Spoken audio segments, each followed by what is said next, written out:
Hello, and welcome to another video of JTT Comics. In this video, I'm going to go through a small comic collection that I purchased, and I'll go through everything I got. So this is it right here, just these books. I think maybe it's about like 40 of them, and this comic collection roughly cost me about $100. So you guys can be the judge of if you think it was worth it, or do you think that it was a big misfire for me. So first, we started off by saying we got Captain America 393. The newsstand, which is pretty good. We have Captain America, number 370. Now, the seller that I bought this from wrote the price tags here and what he thought. Now, this issue does not go for $15. This is like a dollar bin book at best. It's a book from the 90s, and I could probably get it for maybe $3. A nice storm cover from X-Men Unlimited. This issue's not worth much, but it's a nice cover. Rogue number 2 from her limited series. Secret Defenders number 7, newsstand. A lot of these books that he had was a newsstand, which was kind of good. Not every book was, but a lot of them was. And as you can see here, he put a price point of 110 on there. That's way off. This is another dollar book there. And then we have Wolverine number 54, which is a battle between Wolverine and Star Sapphire, and excuse me, Shatterstar. And this one is a newsstand as well. And then Marvel Comics, Wolverine and Nightcrawler in a newsstand.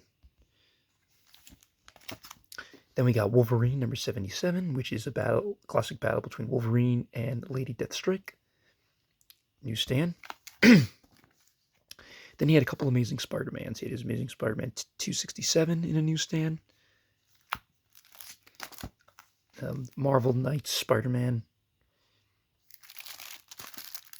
Then we have The Amazing Spider-Man number 286. This one was not a newsstand, but this is the Gang War Part 3.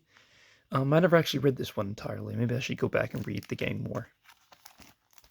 Then we have The Amazing Spider-Man 274, which is not a newsstand, it's a regular edition, but it's a classic cover, I feel like, from the 80s, and it's Secret Wars number 2 tie-in issue. And again, he wrote $80, but this issue's nowhere near $80. I wonder where he got that price point from. Maybe he was getting it from the CGC market. But yeah, this is another book that maybe in mint condition, you can get this book at $10, maybe. I mean, this one is not bad. It's a pretty sharp copy. I would say maybe it's probably in the 8.5, 9 range. It's actually pretty nice. Okay. Oh wait, this one had one behind it. Friendly Neighborhood Spider-Man number 14. Don't know much about that one, but that's a cool cover. Then we have The Amazing Spider-Man number 382, which is a Mark Bagley cover, newsstand, and it has a Hulk appearance in it. But a 90s book. Doesn't really average much. Then we have some reprints. This one, we have Spider-Man Classic number 12, which is a reprint of Amazing Spider-Man number 3, Spidey versus Doc Ock. And again, not worth 85. This reprint is probably, maybe you can get 10 for it, maybe. But there's so many reprints of The Amazing Spider-Man number 3 out there that this one's probably not, worth that much. Then we have Marvel Tales featuring Spider-Man, which is another Spider-Man reprint. We got 280, and behind it, we have 279, which are both reprints of Amazing Spider-Man number, I think, 279 and 280, where he fights Firelord. I mean, those are cool covers. But again, they're newsstands, but they don't go for much. Then we have Web of Spider-Man number 10 versus Spider-Man versus the Dematic Fortune. Then these ones are interesting. We have the Incredible Hulk. 2 of them. We have Incredible Hulk 304, which is really not that big of a key issue, but Mike Mignola, the creator of Hellboy, did the art in this issue, so that's a really cool one. I might have to keep this one for the PC, actually, because I like his art, and this is a pretty good one, and it's a pretty decent copy, It's an okay copy. I'd say it's near mint. It's probably in the better shape compared to the other books in this collection. And we also have the Incredible Hulk 261, which is another artist that's popular, Frank Miller. Now, I'm a huge Frank Miller fan, and I like his art. I enjoy his Dark Knight Returns. I enjoy his Daredevil run. I actually enjoyed his 300 run, too. So this is his Incredible Hulk art, and I really like this cover. This is a nice, cool cover. This one's in good shape as well, and it's also a newsstand. So I think I might have to keep this one on the PC just because of the cover, because I like Frank Miller's art. So that's a cool one there. And then there wasn't really a lot of keys in this little collection I get. So I have three keys that I pulled out here, and these are the ones that they have in this collection. So the first key is Black Panther number 18, which is the wedding of Black Panther and Storm. That's not a major key.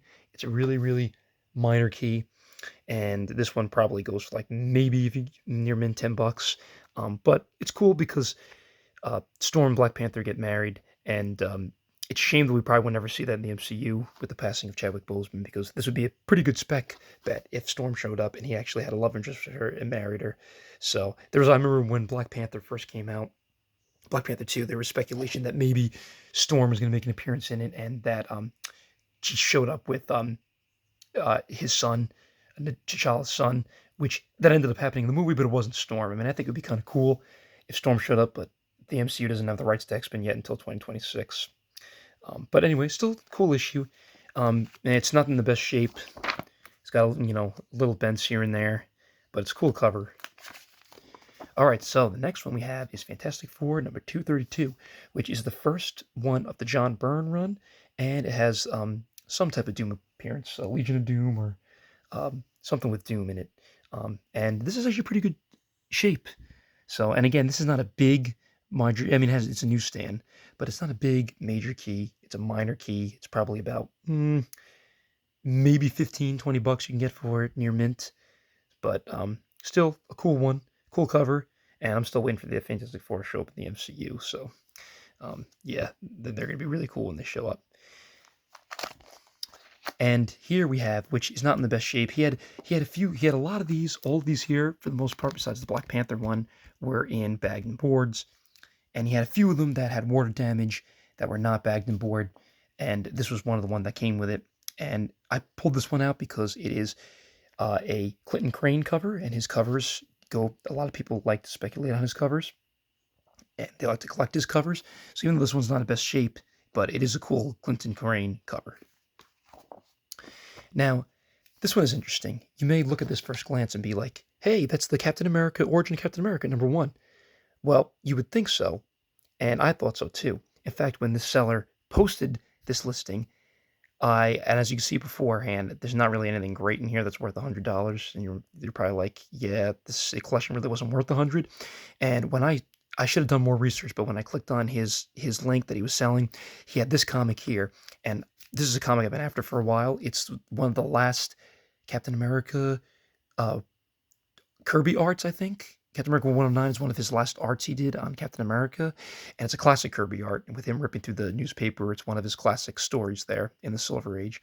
So I was like, oh, hey, I was like, not even hesitant, 100, I get a few of these other issues, and I get Captain America, the Origin of Captain America, which retails like $200 to $400, $500 in mint condition, and it looked great. But then when I get there, he tells me that it is not the issue. He said it's the reprint issue. And what reprint issue, you may ask? Well, the Marvel Legends reprint. Now, for those of you who aren't familiar, Marvel Legends in the early 2000s, that was the Toy Biz company, would have comics in there that came with their toys. So it would be the toy, like here's Captain America, here's Hulk, and here's Toad, and here's Iron Man. And now these comics here behind it were the ones that each issue came with, each figure came with. So Iron Man came with this one, Captain America came with that one, Hulk came with this one, and Toad came with that one. And they were reprints of the issue. But each of them had on the back the Marvel Legends assortment number 1. So, I mean, it's in good shape. I mean, the issue is pretty good. And it's like, it probably is one of the best the best condition of any of the issues that I picked up from him. And, it has the whole reprint here. But I'm a little bummed that it wasn't the actual one. So, I mean, it's still cool, and, I can use it as a placeholder to get the actual one, and, I mean, the cover's still iconic, so, I could display the cover. But I was a little bummed, and I would have actually passed in this collection because this is the reason why I was going, and I was really like, he didn't tell me beforehand that it was the reprint version. He told me he didn't know. A seller of his, someone who else was interested in the collection, did more research than I did and showed that it was the reprint, it wasn't the actual one. So but he failed to message me that. And when in my area, this guy was like over 2 hours away, and he met me halfway, and the halfway point was about 50 minutes for me, and I didn't want to, felt like it was a waste of gas if I didn't pick the collection, so I ended up taking it from him. I mean, still cool, iconic cover, and it does hold a little bit of value because it came with the Marvel Legend figures, and those actual reprints you had to actually buy the figures. So this one probably can go for like anywhere from like $20 or so. So still cool cover, but yeah, I'm a little bummed. And here's another Marvel Legends reprint that came with there, Spider-Man #2. Not as iconic as the Captain America one, but we have Spider-Man, and this one is in bad shape. It looks like it was done for water damage, but if you look in the back, it has more of the Marvel Legend figures and previews for that. And then he had a lot of these thrown in there. Now, these are just junk issues for the Neighborhood Spider-Man, Grow #2, the New Gods #1, and they were in bad shape. When I mean bad shape, but they were all like pretty much ripped up, crunkled, dollar bin stuff. Like, you can practically throw these away. And the guy told me that he did have a few other comics, but they were water damaged. And then, I mean, it shows you this guy doesn't really know comics too much, because he said he had an Amazing Spider-Man from the 50s. And those of you who know, Amazing Spider-Man was created in the 60s, 1962, so he wasn't around in the 50s. So, so I wonder what issue he had there, but wrong time. So, New Avengers #8, Wonder Woman #7, Amazon Attacks #5, Amazon Attacks #6, New Avengers #29. Oh, I'm sorry, New Avengers #28, Rising Stars #11, She-Hulk #14, which the cover's ripped, so that's practically $1, even 50 cents maybe. She-Hulk #17. Oh, and he had, which was interesting, I don't know if you guys remember Wizard. This was a little bit, I was a little bit young when Wizard came out, but I had a few of them. Like, I collected the last couple issues before they canceled it. So this one has an advertisement for X-Men 3. There is Beast, which I think Kelsey Grammer was probably better than the newer Beast. I really enjoyed him. I wish they utilized him more. And I actually read an article saying that Kelsey Grammer actually wants to come back to portray the Beast in the MCU.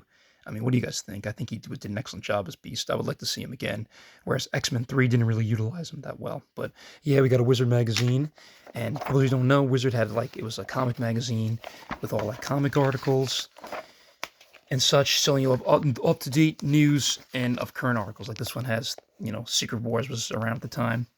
So, yeah, that's pretty cool. But, I don't really have a lot of the Wizards collected, so no, I'm going to do with that one. And this one, Spectacular Spider-Man #23, is a pretty much a throwaway issue, and it's pretty beat up. However, though, fun fact, on the back of it, it has an ad for Cocoa Pebbles. Now, when I was a kid in 2005, I actually remember this cereal campaign. They had this campaign with who was behind King Coco, and this giant gorilla steals Barney and the Cocoa Pebbles. And you had it was all summer, it was a whole summer. You had to figure out who it was. You had to buy the cereal, go online, get it decoded and stuff like that, and you had to figure it out. And it ended up actually being Pebbles and Bam Bam. And they had all the characters from the Flintstones, like the Gruesome Twosomes, Pebbles, Bam Bam, and stuff. And and there's like 6 of them, and you had to figure out. Wilma, I think, was one, and you had to figure out who took them. So I might want to keep this in my PC just because the ad, it brings back memories. I spent all summer 2005 buying the cereal, trying to decoder it, and trying to be like, oh, who's behind this? It was quite some fun time. So yeah, brings me back. So I wonder, do you guys remember doing this, or remember any cereal campaign stuff that you had to do back when you were kids? So interesting.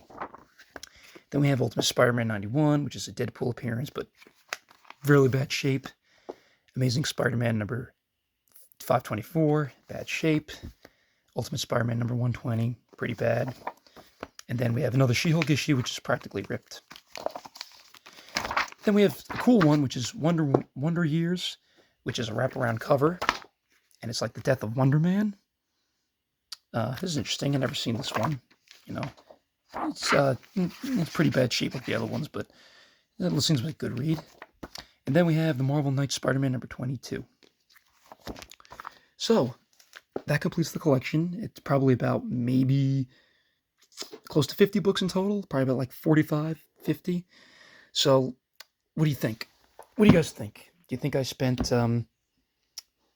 decent money for it? $100. This is what it was. It was 100, and like I said, when the seller had the picture, I'm like sold right away. I really wanted the Captain America. I was like, I don't even care what happens to the other issues. I can sell them. I can sell them for $1 or so. Mainly, I was picking this up for the Captain America book alone.